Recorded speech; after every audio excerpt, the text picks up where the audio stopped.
Eles são até hoje a maior banda do mundo e foram um dos poucos a vencer um prêmio Nobel da Música e a vender um single com 12 bilhões de cópias, o triplo de pessoas vivendo no planeta em sua época. E é óbvio que estamos falando do Massacration. Este é o Sociocrônica e nós vamos dissecar mais um ícone da cultura pop.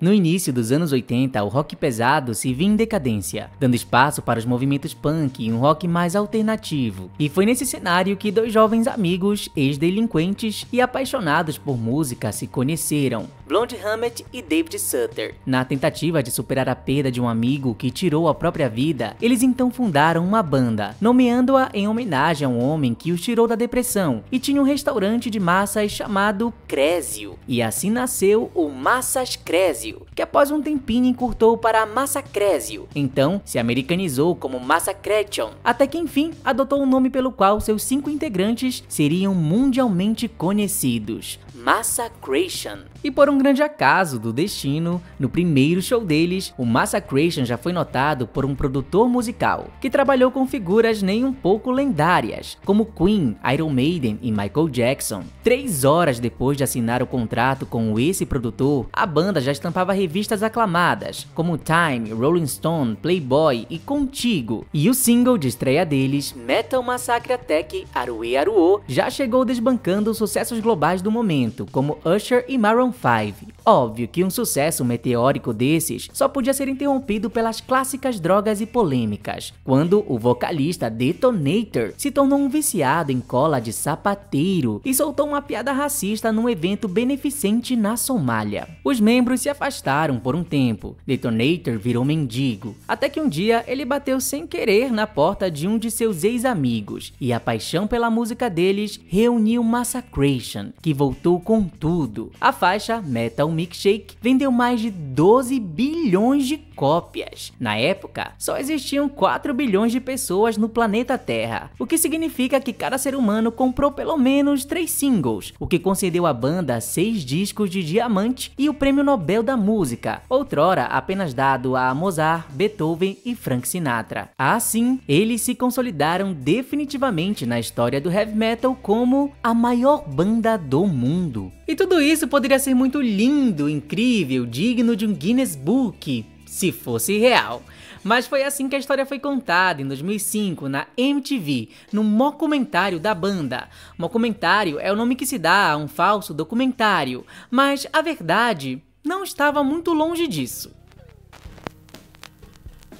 No início dos anos 2000, o rock experimentava um bom momento no mainstream, com o sucesso de bandas como System of a Down, Linkin Park e Evanescence, mas o que começava a prevalecer era um som mais alternativo e menos agressivo que o heavy metal, que dominou os anos 80. Por exemplo, a fusão do rock com o hip hop e o grunge que explodiram nos anos 90, deu origem ao nu metal, um subgênero do heavy metal com menos solos de guitarra e mais uso de estruturas musicais bastante comuns nas canções pop.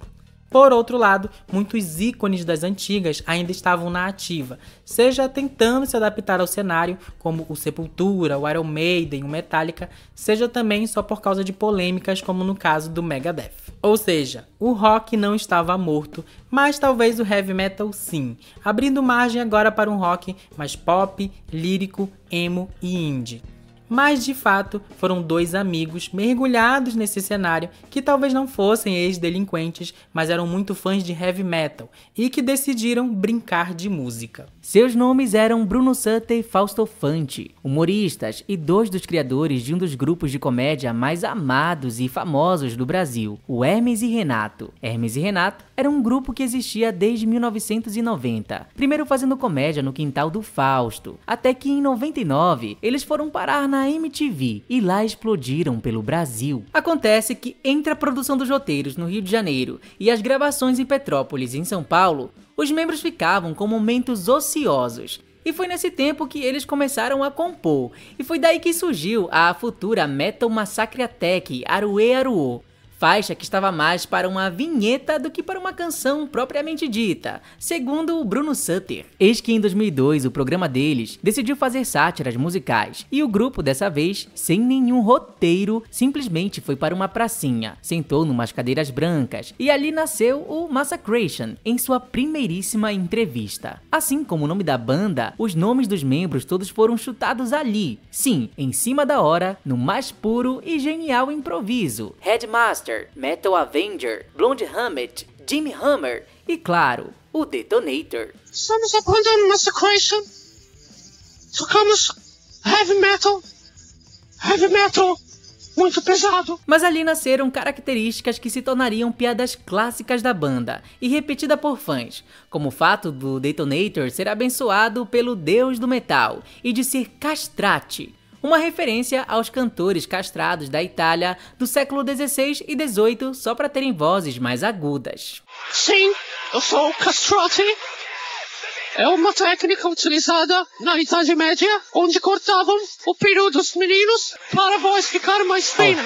Eu deixo meu cabelo crescer desde que eu tenho 9 anos, porque meu pai me doutrinou ao metal, e eu sou um discípulo do Deus Metal. E também já havia certa crítica irônica ali. O diabo é o pai do rock, se Deus é brasileiro, o diabo com certeza é americano. Por isso as nossas letras serem todas em inglês, pois somos adoradores do demônio, grita Blonde Hammett no momento. E nem é preciso analisar muito para entender que aquilo era uma grande paródia das bandas de heavy metal, quase decadentes ou na ativa, com seus nomes e visuais rebeldes e caricatos, quase Surgismundos.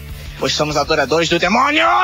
E obviamente que ser um roqueiro que curte preto sob o sol brasileiro não é fácil, em especial se você não conhece as roupas tecnológicas feitas de tecidos inteligentes da Insider, como essas tech t-shirt manga longa da Insider, perfeitas para climas indefinidos, ou seja, tá com medo de passar frio ou passar calor, vai de tech t-shirt manga longa. Isso porque ela funciona tanto sozinha quanto em camadas, por causa dessa tecnologia da Insider que ajuda a controlar a temperatura do seu corpo com base na temperatura ambiente, te deixando mais confortável e ainda livre de suor, já que o tecido das peças absorve e evapora o suor bem mais rápido. E para completar, a Insider está com uma promoção que, se você comprar acima de R$ 599, você ganha um boné Insider de R$ 169. E se você também comprar acima de R$ 399, você ganha uma meia Spectrum Socks Low de R$ 39. E para melhorar, só usando o nosso cupom SOCIOCRônica para ter 15% de desconto garantido. E se você clicar no nosso link exclusivo, que vai estar na descrição desse vídeo, no comentário fixado, esse cupom já é aplicado diretamente no seu carrinho para você escolher suas peças sem preocupação e ver qual look da Insider combina mais com você. Lembrando que tem masculino e feminino, peça íntima e social pro trabalho e pro dia a dia. E se uma peça só já é icônica, né, sócios? Imagine poder ganhar um brinde. Então corram lá no site da Insider e aproveitem. O que ninguém contava é que aquela piadinha ganharia apenas. 2 anos depois daquela falsa entrevista, o Massacration finalmente lançou um videoclipe para Metal Massacre Attack, Aruê Aruô, e a ótima receptividade do público fez com que eles soltassem mais 2 vídeos com as icônicas Metal Bucetation e Metal Milkshake. Na primeira, eles literalmente assinam um pacto com o capeta, enquanto berram em inglês que acabem com um punhetaço.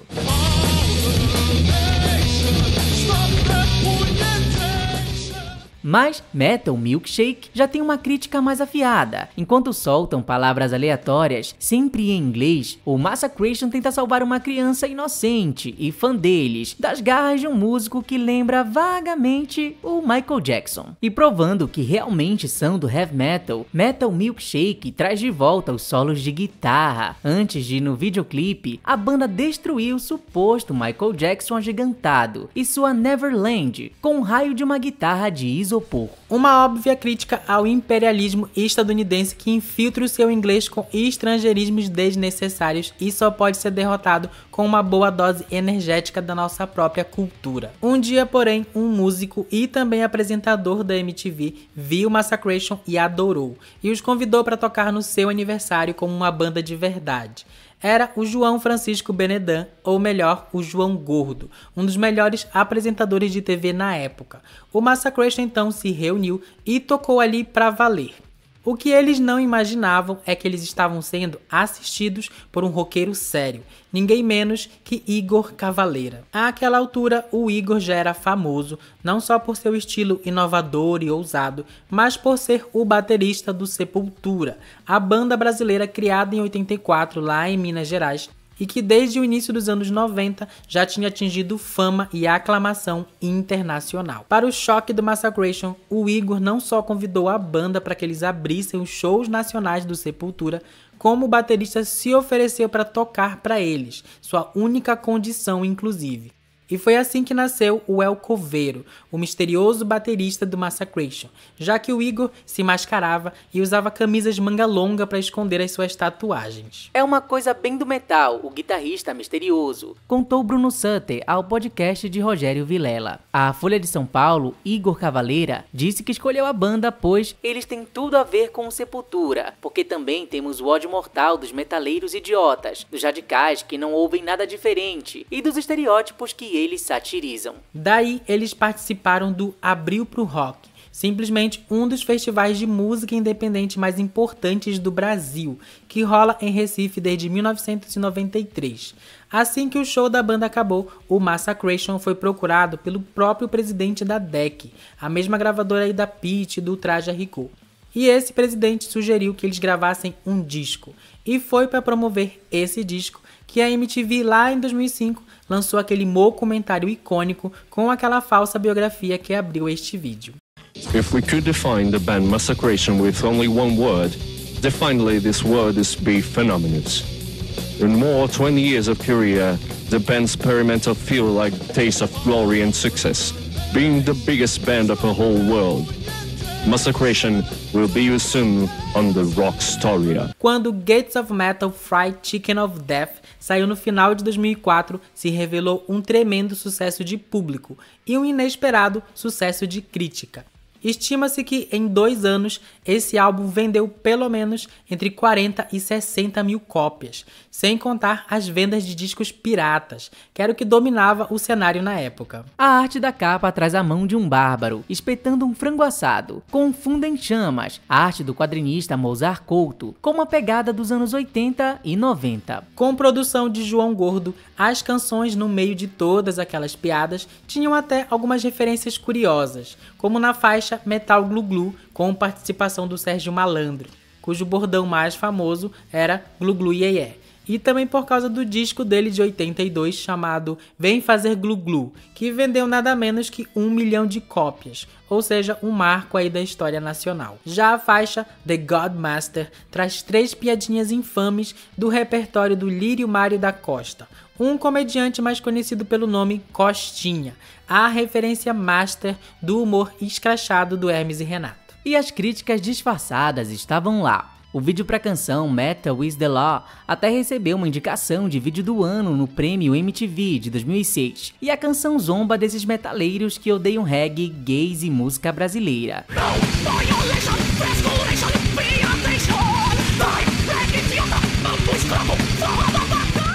Mas foi aí que a piada perdeu a graça e ganhou o ódio de muita gente que acharam que comediantes estavam roubando o lugar de músicos de verdade, como contou o Bruno Sutter em entrevistas. Até porque o Massacration começou a fazer dinheiro de verdade, com shows lotados, vendas de discos e muita visibilidade. Sim, o sucesso deles incomodou mais do que as sátiras que eles faziam, só que aí residia o segredo. Afinal, o Bruno Sutter de fato era cantor. Ele inclusive tentou primeiro carreira na música, cuja sua voz versátil conseguia abranger vários gêneros. Já o Fausto Santi de fato entendia de música, e sua bagagem de referências fugia muito do mainstream e ia para um lado mais B do rock, algo mais raiz mesmo. ele sequer gostava de Iron Maiden. Contudo, como acontece com o sucesso, veio a pressão empresarial para que logo lançassem outro disco, que após muitos adiamentos, saiu em 2009, o Good Blood Headbangers, sendo Headbangers o ato de balançar a cabeça ao som do rock, e Good Blood, sangue bom, no literal. Mas o álbum, feito às pressas para atender a um novo contrato, desagradou não só a própria banda, como certos fãs e a crítica. E 2 anos depois, o Massacration anunciou seu fim, em parte porque o Detonator preferiu seguir carreira à parte. Ele até lançou seu próprio disco, todo em português, mas menos de 15 dias após isso, Fausto Fante tirou a própria vida, em 30 de julho de 2014, após lidar com anos de depressão. 2 anos depois, porém, ao serem reunidos por um comercial do McDonald's, o Massacration voltou com tudo, e desde então continuou na ativa, tendo lançado um disco em julho de 2024, o Metal Is My Life. Em 5 dias, o álbum ultrapassou a marca de 100 mil streamings só no Spotify, e o vídeo da faixa título já recebeu 2 milhões de visualizações no YouTube, até agora. E não é de hoje que grupos musicais fictícios ganham autonomia, difícil é eles se manterem, e a essência da banda permanece, paródica, satírica, debochada, cômica, ridícula e crítica num certo nível, algo que ainda incomoda alguns, diverte outros e pode até pagar de ultrapassado, mas cujo sucesso após 22 anos prova que uma piada consolidada não tem prazo de validade.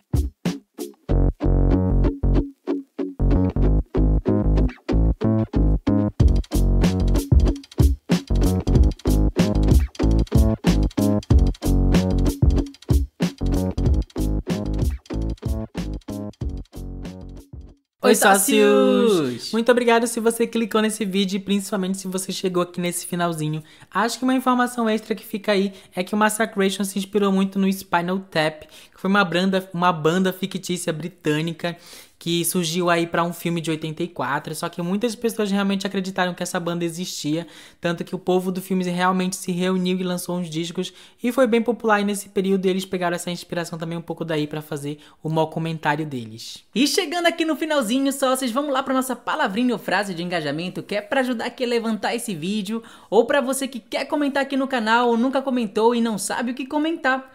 A nossa frase de hoje vai ser Aruê Aruô, em referência aí à música do Massacration, né? Comenta aí Aruê Aruô, fiquem à vontade. E caso queira ajudar de outra forma, lembrando do nosso Apoia-se, do Seja Membro, do nosso Pixi e também do botão Valeu. Não esqueçam de deixar o like também aí no vídeo, pessoal. Obrigado pela companhia, sócios. Obrigado por fazerem o Sociocrônica possível. E até o próximo vídeo. Tchau!